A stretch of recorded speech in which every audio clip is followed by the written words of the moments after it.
Queridos amigos, as nossas primeiras palavras são sempre da mais profunda gratidão pela oportunidade do trabalho, mas suplicando sempre a espiritualidade amiga desta casa que nos ampare, que nos intua.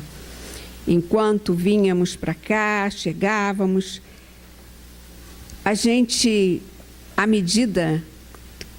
Envelhecer tem algumas vantagens, né? Porque não é só pressão alta, artrite, artrose, tem algumas vantagens. E entre essas vantagens está em nós agradecermos a bênção de estar de pé a cada dia. Ao chegar, amanhecer e agradecer, porque amanheceu, está lúcido, está de pé. E a cada etapa vencida durante o dia, também agradecer. Porque, embora qualquer um possa partir a qualquer momento, aqueles que estão mais velhos, em tese, estamos mais perto, né? Então, aproveitar todo o tempo que nos é oferecido, isso é fundamental. E termos a oportunidade de estar em casas como estas, que nos amparam e que nos dão a oportunidade da reflexão. Isso é importantíssimo. E nessa tarde, nos foi oferecido um capítulo extraordinário, que é o capítulo 18, que tem como título Muitos os chamados e poucos os escolhidos. Eu gostaria de começar a nossa reflexão pelo próprio título. Quando a gente fala assim, muitos os chamados e poucos os escolhidos, às vezes nós podemos correr um risco de achar que os escolhidos são os privilegiados. Reparem que quando abre-se as inscrições para um concurso, todos são chamados. Aberta a inscrição, tal. Alguns passarão, outros não. Passarão aqueles que estiverem aptos, que tiverem conquistado já os conhecimentos exigidos para aquela situação. E principalmente, se nós pensarmos, né, em termos de lugares divinos, não existe QI, né? Não existe quem indica. É conquista real. Entre nós sabemos que algumas coisas podem ser burladas. Embora nós também sabemos que nada fica impune. Então a gente precisa ter um cuidado muito grande com isso aqui. Muitos os chamados e poucos os escolhidos, que parece que escolhido é uma coisa, eu olho, aquele serve, aquele não.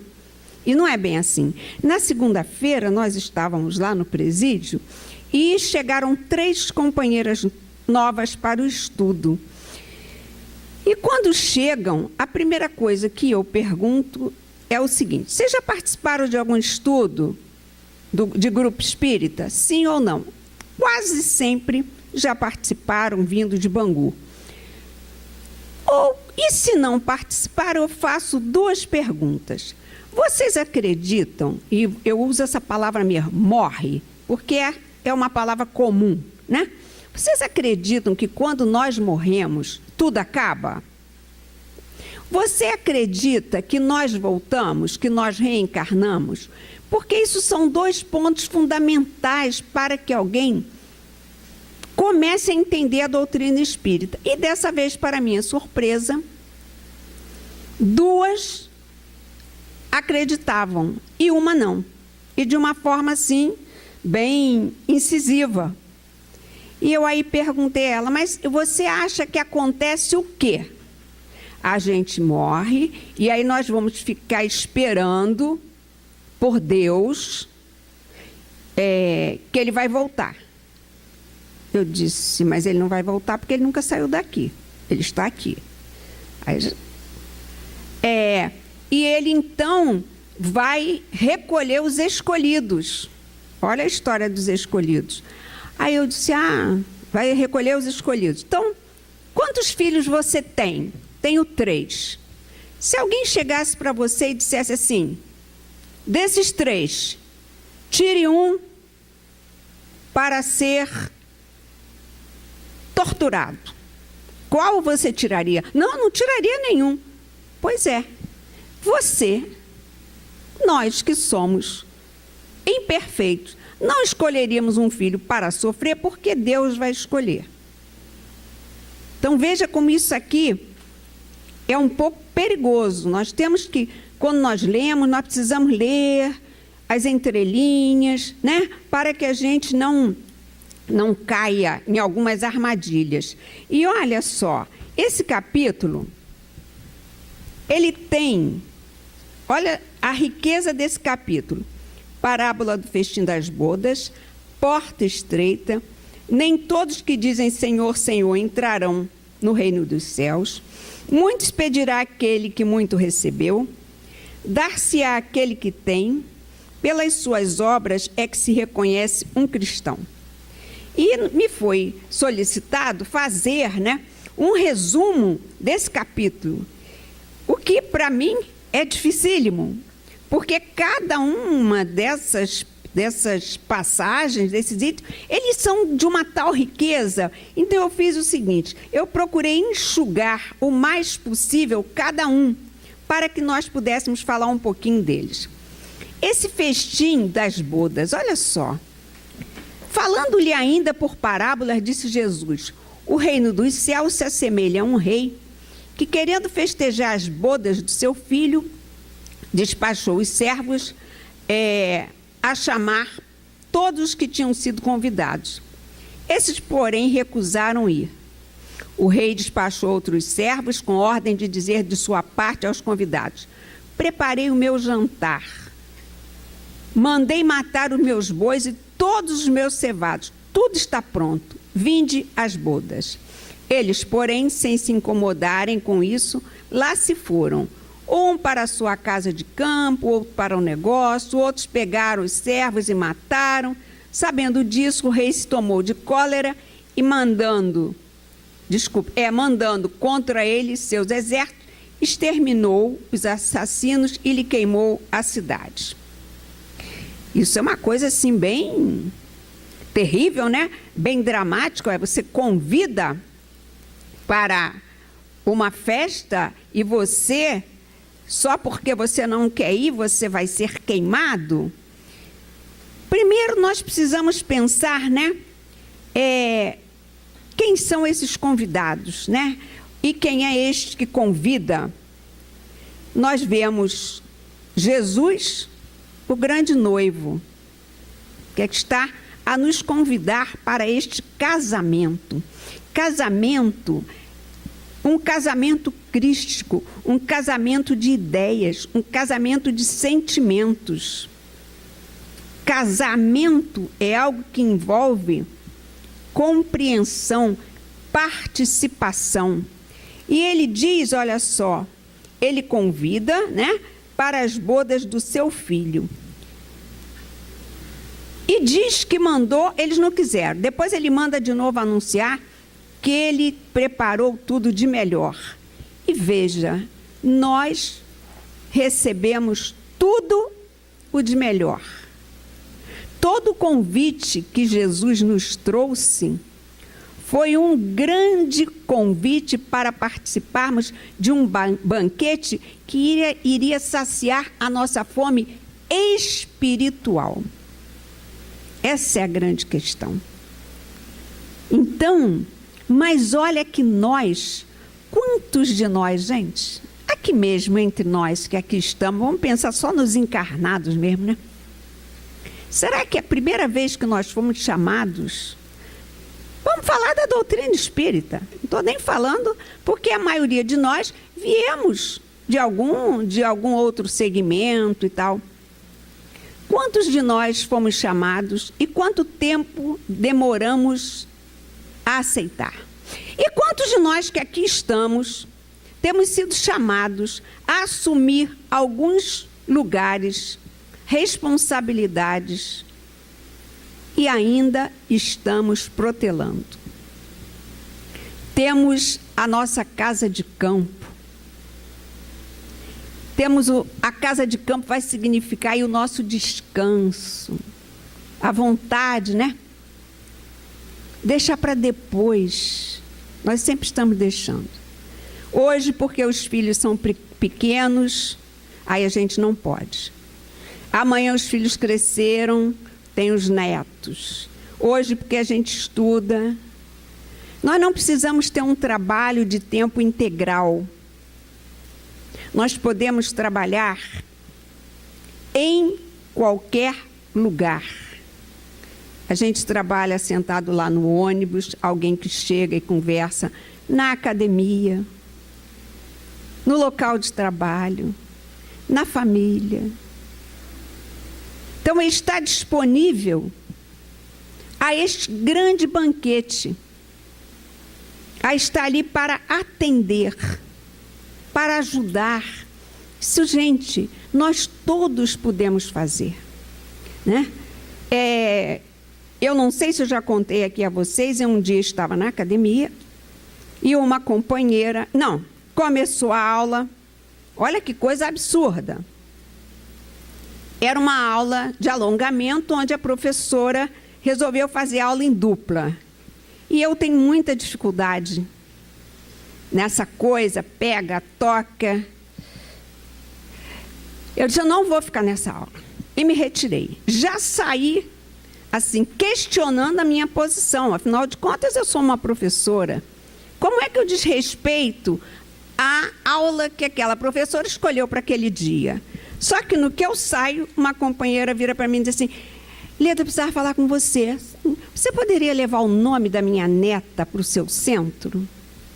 Posso. O que me espantou é porque eu sei que ela é médica e trabalhadora de uma casa. Claro, isso daí, não, em tese, não quer dizer nada. Ela está internada. O que foi? Depressão.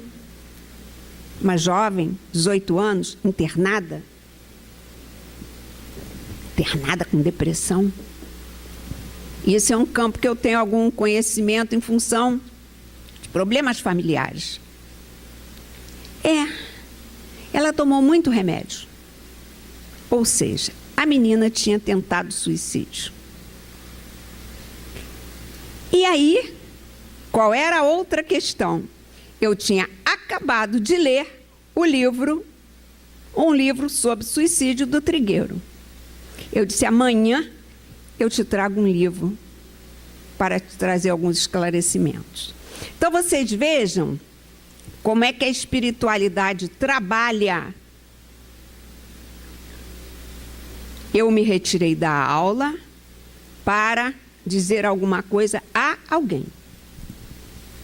Então, é nesse aspecto que eu quero dizer que nós todos somos chamados todos os dias para um banquete. Vivemos uma época de extrema solidão. Embora nós tenhamos 1000 seguidores. Você pega o seu celular, quando você liga, o que tem de mensagens do Zap, 30, 60, e as pessoas não se falam, não se veem, não se encontram. Então, esse convite do banquete, ele é diário.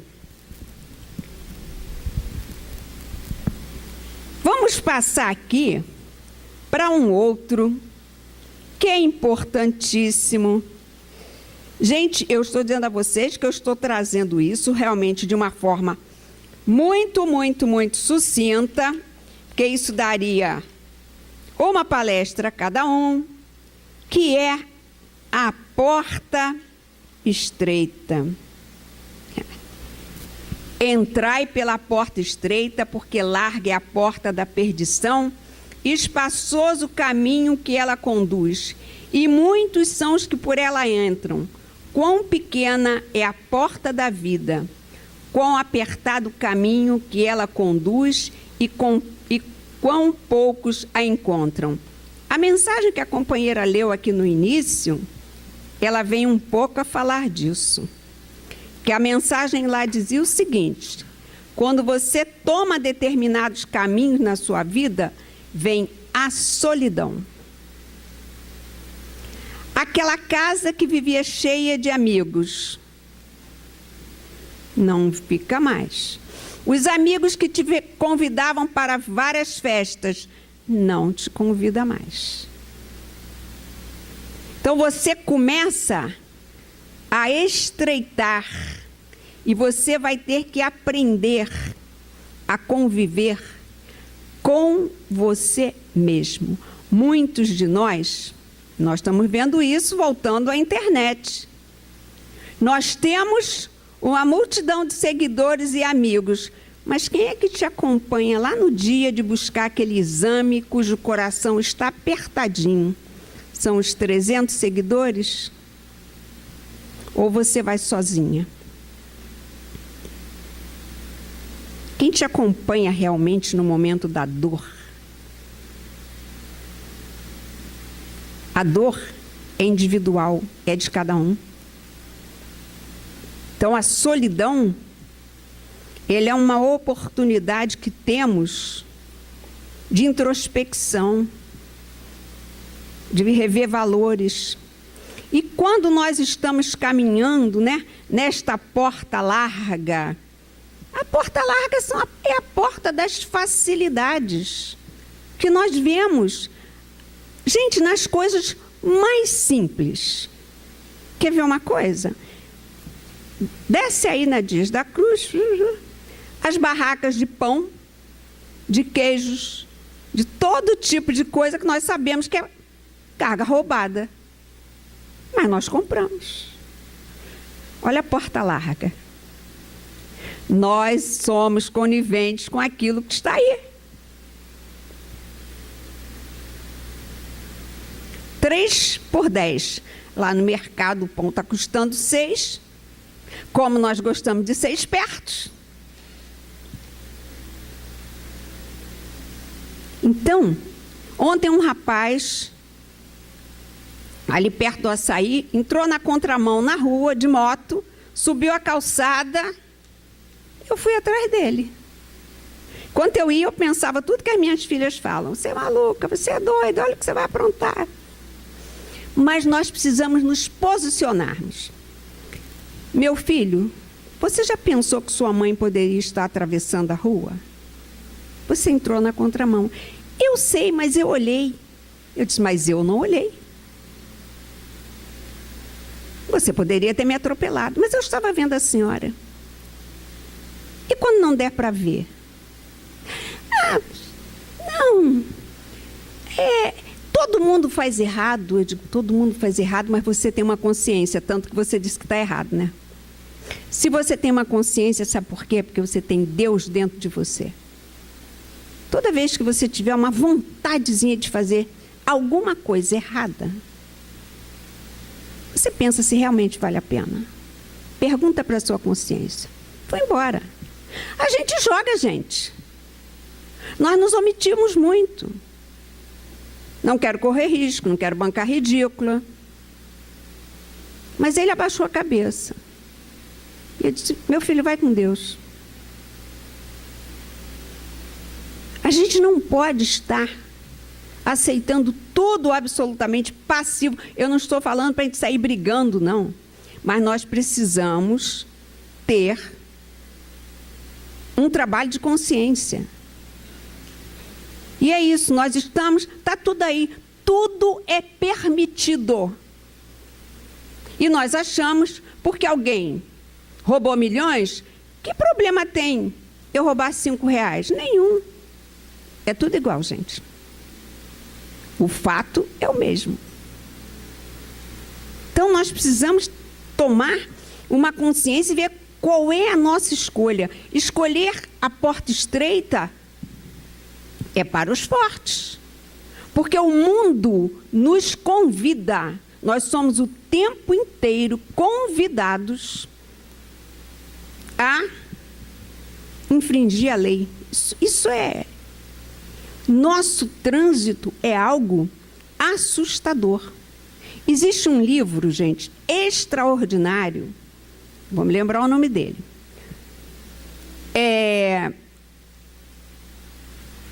Fé em Deus e Pé na Tábua. Ele é escrito por um antropólogo, escreve normalmente, daqui a pouco eu me lembrar o nome do autor, no Globo, dia de domingo.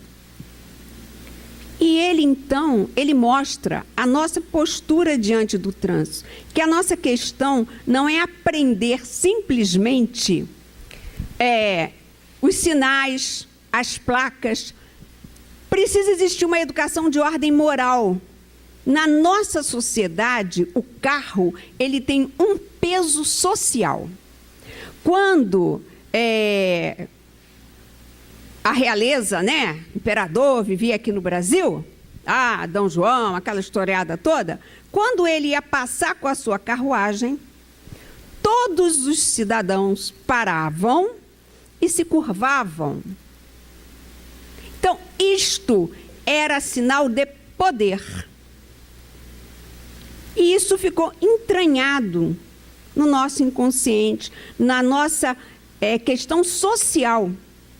Então, o carro, ele emite um poder. Tanto que nós vamos julgando as pessoas pelo carro. Nós vamos julgando. Eu lembro, esse juiz da vara da infância, ele, quando esteve no Anália, né, para fazer a reformulação toda, botar em prática, as crianças voltarem para casa, para os seus familiares, enfim, foi um processo longo. O grande espanto foi quando ele chegou. Porque ele chegou com um fusquinha bem velho. Como reconhecer uma autoridade no fusquinha bem velho? Né? Então é isso, nós vamos ligando o poder a essas imagens. E aí nós voltamos aqui à porta larga.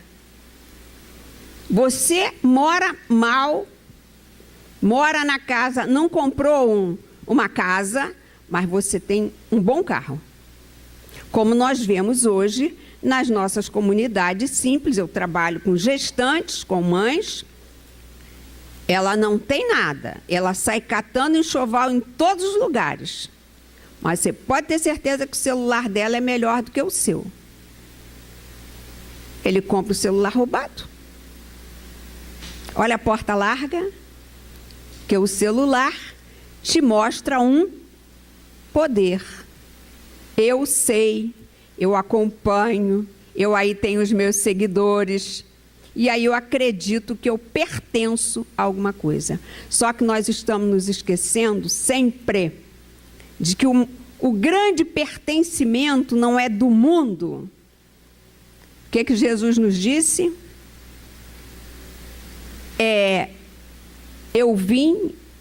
Ele veio para aqueles que sofriam. O meu reino não é deste mundo. Então, você tomar consciência qual é o reino a que você quer pertencer é desafiador. Reparem que quando hoje as crianças nascem, né? As pessoas, claro, que têm um pouco mais de lucidez, não vai aí nenhuma crítica, por favor.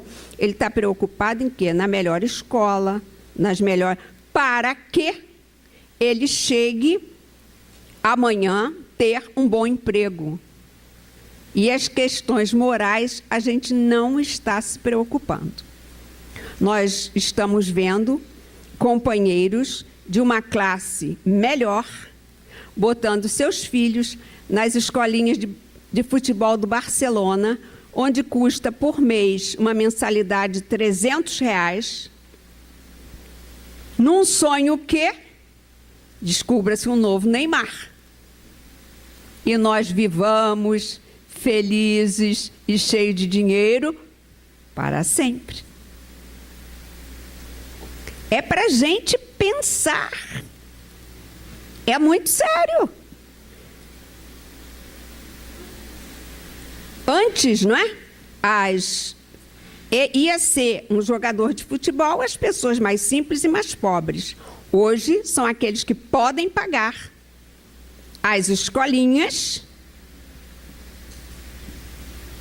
mais cara do que algumas universidades que a gente vê anunciadas pela rua, uma escolinha de futebol. É muito sério, gente. E nós, por quê? Porque nós estamos querendo o quê? A porta larga. E nós achamos, né, que de repente meu filho é um gênio. Será um novo isto e aquilo. Ai, Senhor, mas a gente vai caminhando, né? Vamos pular agora para um que nos diz: nem todos que dizem Senhor, Senhor, entrarão no reino dos céus. Apenas aquele que faz a vontade do meu Pai que está nos céus. Muitos nesse dia me dirão: Senhor, Senhor, não profetizamos em teu nome? Não expulsamos em teu nome o demônio? Não fizemos muitos milagres em teu nome? E então lhes direi em altas vozes: afastai-vos de mim, vós que fazeis obras de iniquidade. Muito sério. Isso, gente, serve para todos nós. Nós,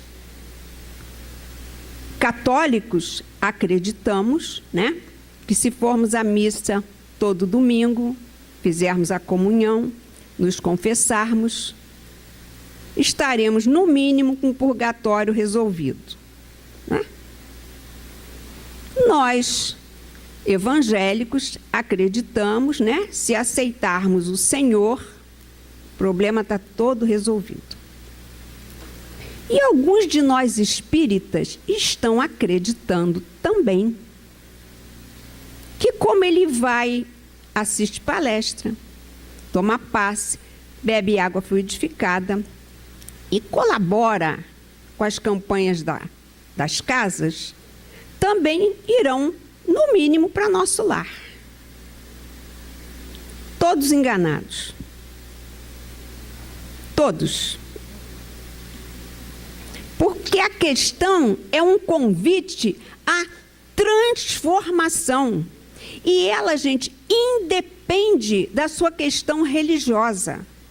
Aliás, vale a pena assistir. Eu ontem botei até para gravar, quando eu peguei, já estava caminhando, o encontro no Saia Justa do Leandro Carnal e do padre Fábio de Mello. Extraordinário. Duas coisas absolutas, não opostas, muito pelo contrário. Todos se encontravam em linhas diferentes, em crenças, mas o valor moral, ele permanece. E nós começamos a acreditar, e nós espíritas corremos um risco muito grande. Nós estudamos muito. E eu tenho por hábito dizer, não que eu seja contra o estudo, não, pelo amor de Deus, gente, estudar é fundamental. Conhecereis a verdade e a verdade vos libertará. Mas o conhecimento não pode ser de nível intelectual. Ele precisa ser posto em prática.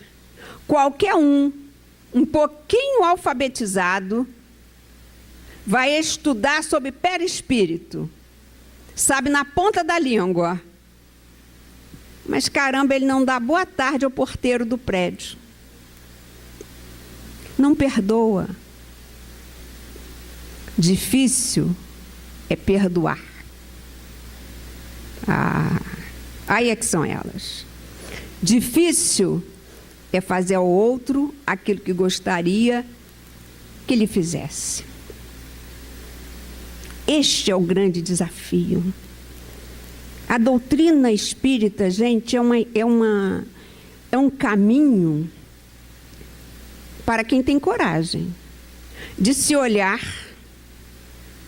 sem desculpas. A doutrina espírita acabou com os culpados. Culpado foi mamãe, foi papai, foi o ambiente que eu vivia, foram os obsessores. Não. O responsável fui eu pelas minhas escolhas. Lá no presídio, é uma coisa que eu observo. Acreditem, eu já trabalhei com companheiras que frequentavam casa espírita, que ela te dá o nome e o nome do presidente da casa. Que tem conhecimento de doutrina que você não acredita. Não é só conhecimento de evangelho, não. Livro dos Médiuns, Livro dos Espíritos. E pararam num presídio. Você encontra aquelas que teve família, teve instrução, teve carinho, teve religião e acabou lá. Você encontra aquela pai drogado, mãe alcoólatra, abandonado, largado, lá também. Então, as escolhas que foram feitas pelo caminho é que nos fazem depois termos que ressarcir lá, acertar as nossas contas. Claro que nós vemos situações, e é por isso que é muito importante que a gente olhe com misericórdia, com colocar-se no lugar dos outros. Aliás, em São Paulo está havendo acho que é uma exposição sobre empatia, que é o sentimento de se colocar no lugar do outro. E olha como é feito. Você entra e tem uns sapatos. Você calça o sapato. Quando você calça o sapato, você começa um áudio, né? Onde você ouve aquele que é o dono real do sapato contando a sua história. E aí você começa a se colocar no lugar do outro. Porque nós, quando julgamos, né? Nós julgamos, em primeiro lugar, pelos nossos valores, pelo que a gente acredita, pelo que a gente acha. Dificilmente nós nos colocamos no lugar daquele que está diante dos desafios. Até mesmo esses desafios que eu mesma acabei de dizer aqui, a escolha é sua, mas há situações e situações, e que só aquele que está vivendo sabe do desafio, que é superar. Então, isso é algo que eu tenho aprendido muito lá no presídio. Por quê? Quando nós pegamos um jornal e lemos uma notícia, o Chico Buarque já nos diz isso. A dor da gente não sai no jornal. Está lá, né? E a gente olha e a gente então só matou, roubou, fez isso, fez aquilo. Tá. Nós vamos olhando assim. Nós não conhecemos aquele ser humano que está ali atrás, né? Eu hoje, atualmente, eu trabalho mais não, foi a própria segurança da unidade que nos pediu para atender as moças do seguro. O que é seguro? São aquelas detentas que não podem conviver com os outros em função dos seus delitos ou de pertencerem a alguma facção. E aí a gente virou e disse assim, vocês atenderiam o grupo do seguro? Claro. Ninguém gosta, eu acho que elas são as que mais precisam. O que Jesus nos disse? Eu não vim para os sãos, eu vim para os enfermos. Então quem mais precisa são elas. Até porque ninguém quer. Elas não têm nem direito ao banho de sol. Para que vocês tenham uma ideia. Gente, é o melhor grupo. É o mais interessado. É o mais carinhoso. Aliás, carinho é uma coisa que você vê com todas. Mas é aquela pessoa que diz para você o seguinte, desde de manhã estava esperando vocês chegarem. Obrigado por ter tornado meu dia melhor. Já imaginou? Aí você imagina, e ainda bem que a gente não conhece as histórias, que faz parte da orientação que temos, né? Mas vamos lá imaginar, tirou a vida de alguém. E aí você vê diante de você essa pessoa que te diz isso. Que te trata com carinho, que te trata com respeito, que te trata com educação. Então, a gente precisa deste olhar. Não, por favor. Está passando a mão por... Não, coitada, não. Não. Essa semana mesmo teve uma lá que eu sei... Ela disse, não.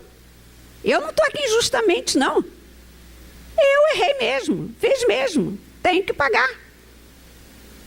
Mas a gente vê casos e casos, né? Aliás, está uma série, começou, alguém me mandou, eu vou começar, botei para gravar para ver, cadeias, sobre cadeias brasileiras. Em cadeias. Olha lá, gente, nós temos que ver para a gente compreender uma realidade que às vezes está muito distante. Quem tiver tempo e gostar, leiam Prisioneiras, do Drauzio Varela. Extraordinário. Por quê? Quando eu falo, as pessoas acham que o meu viés é o religioso. Eu estou querendo compreender. E ele é um ateu. E as experiências, e a vivência, e as situações são as mesmas. E teve uma que me tocou de forma especial. Eu, às vezes, peço coisas, né, para levar para o presídio, até porque a própria direção vem te pedir papel higiênico, porque não há. Né? Então, eles pedem para os agentes religiosos que a gente possa doar. E as pessoas, elas chegam e dizem assim, olha, isso aqui é para as suas meninas. A mesma expressão que as pessoas se referem quando falam das minhas filhas. Como vão as suas meninas? E ele diz, os meus amigos me perguntam, e aí, como vão as suas meninas? Vê? Então, ele traz um olhar que é apenas o olhar da compreensão, não tirando o que fizeram, mas todos têm o direito à oportunidade, à recuperação. Gente, vocês vão ver que eu adoro umas histórias de filme. Não sei se alguém aqui teve a oportunidade de acompanhar. Se não teve, vejam que vale a pena. Uma série Lúcifer. A primeira reação é essa. Deus, e fui eu que disse também, não vou ver isso. Então, Lúcifer foge do inferno, que ele quer passar umas férias na terra. E aí, ele começa a ser tocado pelo amor, a se apaixonar. E é nisso que ele vai, na medida em que ele vai se tornando humano. E quando é que você se torna humano? Quando você sente, quando você ama. Então, olha só. Então, os diálogos que ele diz, mas eu sou culpado de tudo. Me mandaram punir. Eles erram e sou eu que puno. Então, tem várias reflexões, gente, seríssimas, que a gente pode fazer. A arte, ela tem esse poder de nos trazer verdades de uma forma muito sutil, que a gente nem percebe e a gente começa a ter um outro olhar, né? Havia uma novela, que agora eu não vou conseguir me lembrar o nome inteiro, que o companheiro lá era terrível, e ele dizia, né, não é possível, salguei a Santa Ceia, não sei o quê. E depois ele é aquele filho extremado que cuida de um pai que o odiava. E ele se redime. Vê se não é isso que Paulo nos diz? O amor cobre a multidão dos pecados. Então, nós vamos vendo que tudo que existe à nossa volta é a novela, é o filme, é a revista, é o programa de humor. Ouvi tudo e retende o bem em tudo. E aquele que não vai a uma igreja, que não vai a um centro, que não gosta de nada, ele não vai ter oportunidade de aprender? Vai. E as coisas vão, elas chegam, elas nos tocam. E a gente aqui, nessa passagem, né, nem todos que dizem Senhor, Senhor, é voltando. A gente acha que são as palavras que vão nos ajudar. Não são as palavras. Serão as nossas atitudes, serão os nossos gestos. São eles, gente, que modificam o outro. Não adianta a gente fazer pregação. Dentro da nossa família, certamente as pessoas aqui têm esse exemplo, que é ali dentro da família onde estão os maiores desafios. Você só vai tocar aquelas pessoas, não que elas tenham que necessariamente seguir o seu caminho, mas elas vão percebendo através das suas atitudes, daquilo que você coloca, porque não adianta você falar e não fazer. E é dentro de casa que nós temos os maiores olheiros, né? Eu tenho uma amiga que uma vez foi à casa de um companheiro da casa espírita. Aí chegou lá e tal, então todos felizes, ele fez uma reunião, de repente ele foi de uma grosseria absoluta com a esposa. Aí as pessoas, né, meio ficaram constrangidas. Aí a esposa virou e disse assim: não conheciam? Vocês só conhecem para uso externo. Remédio para uso externo. Lá fora são todos gentis. Aliás, né, como espírita fala baixo, né? A única espírita que eu conheço que berra muito sou eu. Falam baixo, calmo, suaves. Será que é assim dentro de casa? Né? Então a gente precisa, né? Gente, se você já conquistou essa doçura, aí que bom. Mas se não conquistou, vá procurando, se esforçando, melhorar com aquilo que você tem.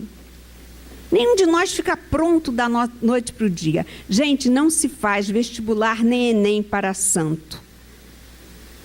É conquista do espírito, né? A gente tem que ir paulatinamente, né? Aliás, tinham 4 das nossas lá que iam fazer prova do Enem. Vamos ver lá como é que saíram. Muito se pedirá àquele que muito recebeu. O servo que souber da vontade do seu amo, e que, entretanto, não estiver pronto e não fizer o que dele queria o amo, será realmente castigado. Mas aquele que tenha sabido da sua vontade, coisas dignas de castigo, menos será punido. Muito se pedirá a quem muito houver dado, e maiores contas serão tomadas a quem mais coisas se haja confiado. Eu acho que essa sobrou para a gente. Os espíritas são o grupo de religiosos que tem o maior nível intelectual, maior nível de escolaridade. Até porque, vamos combinar, que ler, por exemplo, Joana de Ângeles, com todo o nosso conhecimento, é preciso um dicionário do lado e mais alguma coisa, né? Estamos falando só assim. Isso em todos nós vemos que há uma dificuldade de conhecimento. Então, veja bem, nós temos isso, essa fonte que eu estou dando, isso é do censo. Esse resultado não é da minha cabeça, não sou eu que estou dizendo. Isso foi reconhecido pelo censo. Toda casa espírita tem palestras, cursos, seminários, oportunidades de estudar a obra básica e outras. Está ali, olha. Estudar ali nas férias, está ali. Então, veja bem, nós recebemos muito. Nós temos um acesso, eu não sei, porque das outras religiões eu desconheço, mas eu, durante uma boa parte da minha vida, eu fui católica. Eu não tenho lembrança de nunca ter lido nenhum livro, a não ser aquele livrinho da época do catecismo, que a gente comprava de madrepérola, né? Aquilo era uma glória para o dia da comunhão, da primeira comunhão. Nunca me lembro de ter lido nada. Sem contar que eu sou do tempo que peguei a missa em latim e o padre de costas. Então, veja bem. Então, hoje, né, nós estamos falando aqui, no nosso caso da doutrina, livros, a feirinha está ali. Todo dia, de tempos em tempos, as casas espíritas têm livro para emprestar, tem livro para vender. Você entra em qualquer grande livraria, você vai encontrar lá os livros espíritas, espiritualistas, às vezes misturados, mas tudo bem. Você vai encontrar Alba de Kardec, de Chico, está lá. Então, nós temos acesso a tudo isso. Então, aqui, nós somos aqueles que muito temos recebido.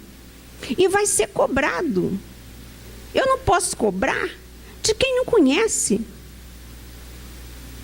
Então, a responsabilidade nossa, ela é muito grande. Por isso, nós sabemos, nós somos os trabalhadores da última hora. Que há muito tempo ficamos esperando ser chamado para o trabalho. E agora o trabalho está aí. Só que esse trabalho, ele é, acima de tudo, um trabalho interior. Esse é que é doloroso. Gente, com todas as dificuldades que tem de se trabalhar no bem, porque é o desafiador.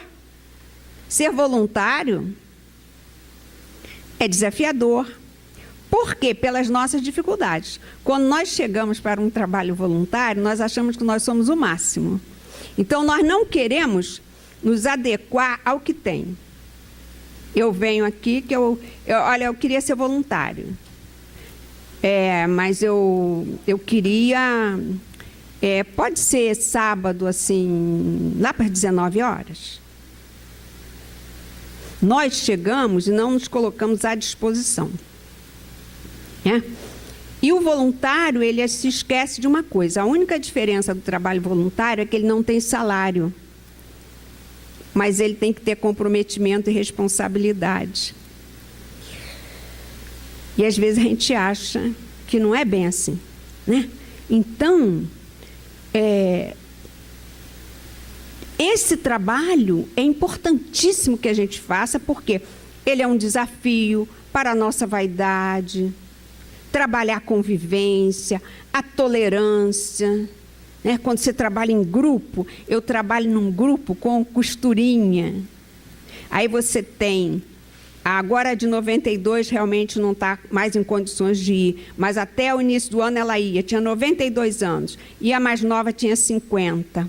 Então, você convive, né, com as manias, com os hábitos. Cada um com o seu jeito. Mas o que é que você tem que olhar? Essa daí ela é muito chata, mas só tem o seguinte, tudo que você pede, ela faz. Então, você tem que ir por aí. Aí ela implica um pouco. Fala alto, claro, está surda. Você tem que ir administrando naquele grupo como é que você vai conviver. Agora, este autoconhecimento é que é o doloroso. Você reconhecer que você é invejosa. Quando você... É dos defeitos mais difíceis da gente reconhecer. Porque quando você reconhece que você é invejosa, é porque você reconhece que o outro é melhor do que você. Isso já é uma virtude. Você ficar com inveja do outro, caramba, ele é melhor do que eu. Por isso você inveja. Você não vai invejar o cara que é pior do que você. Por quê? Você reconhecer que você é arrogante, dono da verdade. Qual é a verdade, hein? Difícil, né? Aquilo que era verdade ontem, hoje já não é. Não precisa muito. Se nós olharmos essas questões, né? Os celulares, por exemplo. Cada vez que a gente troca de celular, a gente toma uma surra para se adaptar. Porque a rapidez da mudança é toda muito grande e a gente não consegue acompanhar. Vai. Isso em tudo. Repare que os nomes agora, nomes que nós sempre usamos por aí, usávamos, e hoje são nomes não reconhecidos, que significam desrespeito, intolerância. Olha os cuidados, né? Nós precisamos ter. Outro dia eu estava comentando um caso, e eu virei assim, mas eu fui dama aos 4 anos de idade, ou seja, há 66 anos atrás, fui dama de um casamento que durou 1 mês, porque a companheira era masculinizada. Só que eu usei a expressão sapatão. A minha filha disse, você não pode mais usar esse nome. Esse nome revela um preconceito. Embora eu estivesse defendendo os tempos que nós estamos vivendo. Então, veja bem, aquilo que hoje podia, amanhã não pode. Então, nós temos que estar sempre abertos a essa possibilidade de mudança. E é este olhar que nós precisamos nos olhar. Quais são, o que é que eu preciso mudar? E como nós estamos, né, próximos do Natal, nós temos um roteiro, que é o Evangelho. E se a gente quiser reduzi-lo numa única frase, fazer ao outro o que gostaria que nos fizessem, bastava isso. Nós certamente teríamos resolvido todas as nossas questões. Mas ainda é um desafio. Que nós aproveitemos este período com este roteiro e aproveitando que vem um período novo que é importante, a gente sabe que ele é o mesmo, mas a gente precisa dessas paradas, né? Como são as nossas encarnações, né? Nós paramos, voltamos. Então, nós vamos parar dezembro, voltamos janeiro, que a gente busque pensar o que nós poderíamos tentar melhorar em 2018, para que ao final de dezembro de 2018 dissesse, aquela raiva que eu tinha daquela minha cunhada, caramba, viu? Sabe que passou? Caramba! Sabe que eu ando até com saudade dela, a gente pode até qualquer hora dessa sentar para bater um papo. Vamos avaliar, né, o que é que nós podemos fazer para nos melhorarmos. Se a gente puder juntar mais alguns defeitozinhos, né? Que bom, juntar e transformar. Mas que acima de tudo, gente, nós agradeçamos a Deus, essa doutrina maravilhosa, que tem paciência para conosco, que nos acolhe, que não nos pede o impossível, que nos mostra o porquê de tudo, que não somos castigados, mas que, acima de tudo, recebemos a cada dia uma oportunidade do Pai. Muita paz a todos, graças a Deus.